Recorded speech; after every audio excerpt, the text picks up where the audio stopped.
Hello and welcome to Outside Xbox. This is Show of the Week and I'm Jane. And I'm Mike, and this week I enjoyed the solar eclipse that we've had in the UK. When you say enjoyed, you didn't like... I didn't look directly at it, Jane, I'm not that stupid.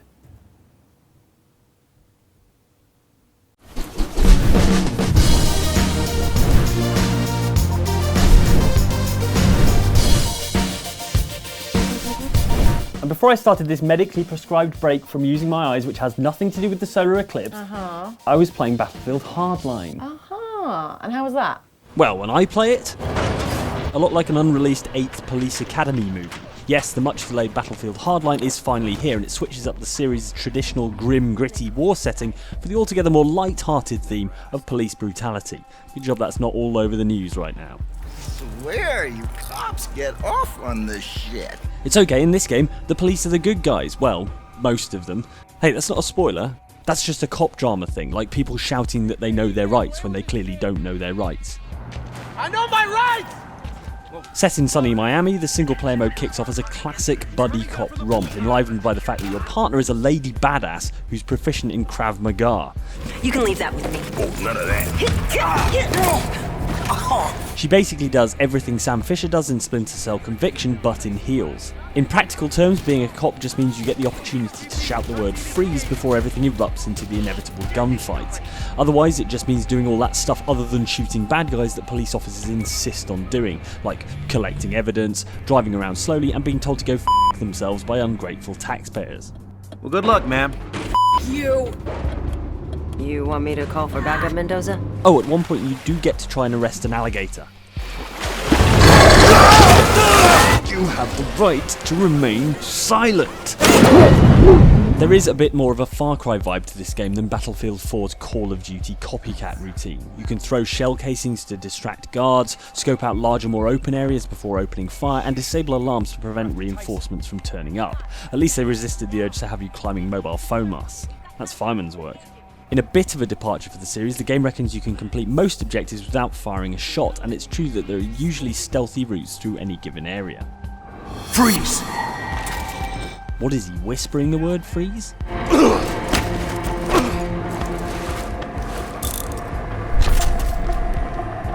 The problem is, when things actually kick off, you're limited to a bunch of sort of police issue hardware, and apparently the Miami PD don't dish out frag grenades to their beat cops as standard procedure. Of course, as with every Battlefield game, it's the multiplayer that's the main event, and even though it's a spin-off, Hardline is no different. Objective-based heist maps put the organised in organised crime, and Hotwire is classic Battlefield mode conquest, but the control points are vehicles that must be driven quickly to earn points. The good news is the Battlefield magic is still present in Hardline. Maps are huge in scale, and Hotwire in particular all but guarantees ridiculous car chases and huge explosions. And surprise, the online actually works without a year's worth of patches this time around, and that really was criminal. So you play a cop, but like one of those cops who's got laser trip mines and RPGs and who's also a criminal sometimes? That sounds like it would really get in the way of doing any actual police work. Well, you say that, but it's not like any of the other video game police are gonna notice.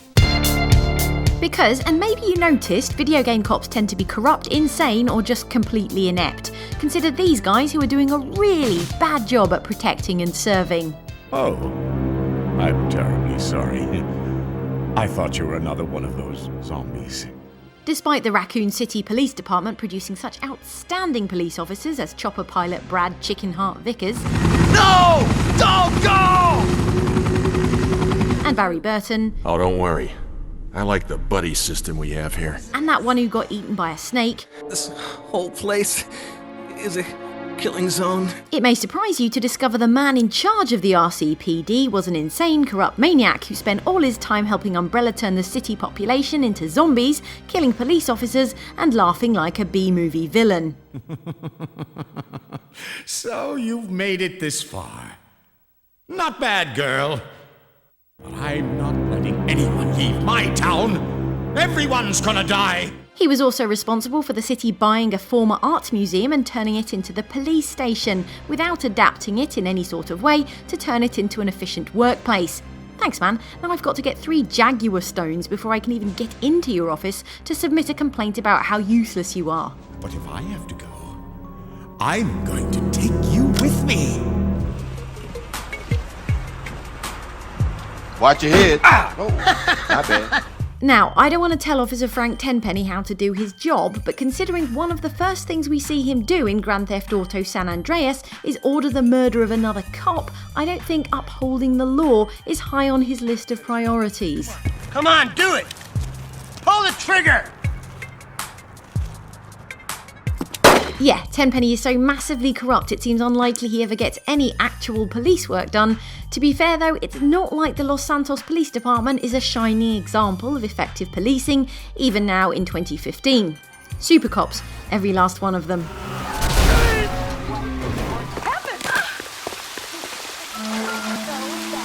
We know the local hobos use that as a retreat.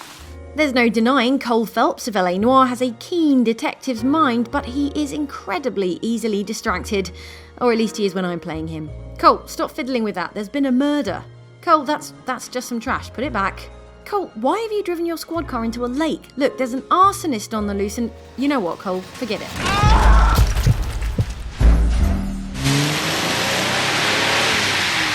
Deadly Premonition hero FBI agent Francis York Morgan could be way more efficient at fighting crime if he ever stopped arguing about DVD extras with his imaginary friend.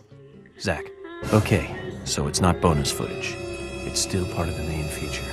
Greenvale Police Department Sheriff George Woodman, on the other hand, might not be as kooky as York, but at least he is just as ineffective. Call me George. Sure, he'd like you to think he's just a straight-shooting small-town cop.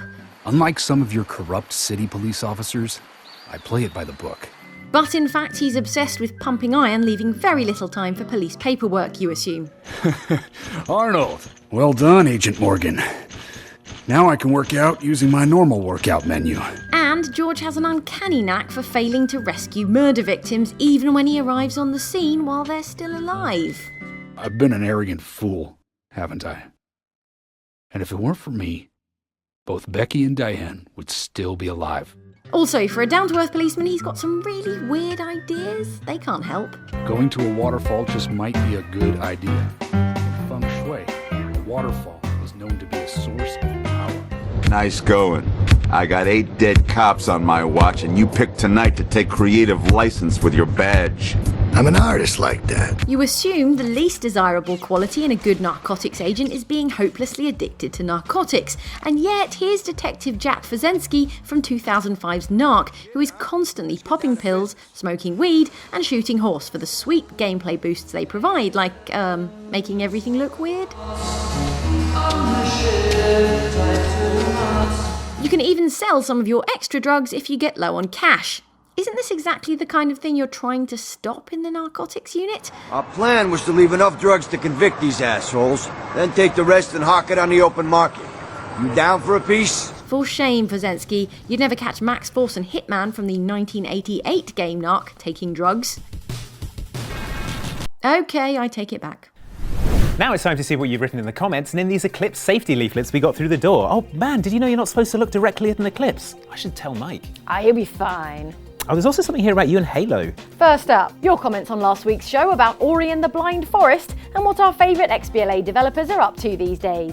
But these guys aren't just sitting around counting their money in some glamorous Hollywood pad, eating endless pick and mix and throwing parties attended by Selena Gomez, which, to be fair, Notch, is exactly what we'd be doing. Here's what the teams behind 5 titans of XBLA that aren't Minecraft are up to now. Commenter Not So Super Pete isn't so sure about the show's new cold open, that's TV talk, saying, having the intro music after the opening joke now just seems a little weird. Still love the show though. Hey, that's not the weirdest place we could put the intro music. Like for instance...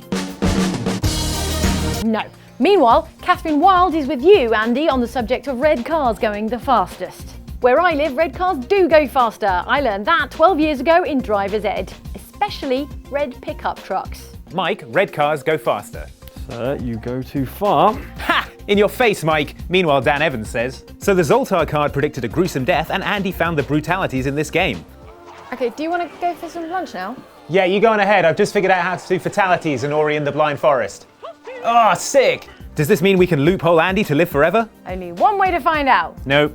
But the roof is right there. No. Next up, your comments on the thrilling Yeti hunt Mike and Andy went on in Far Cry 4 DLC, Valley of the Yetis. He looks a bit too human, I don't know.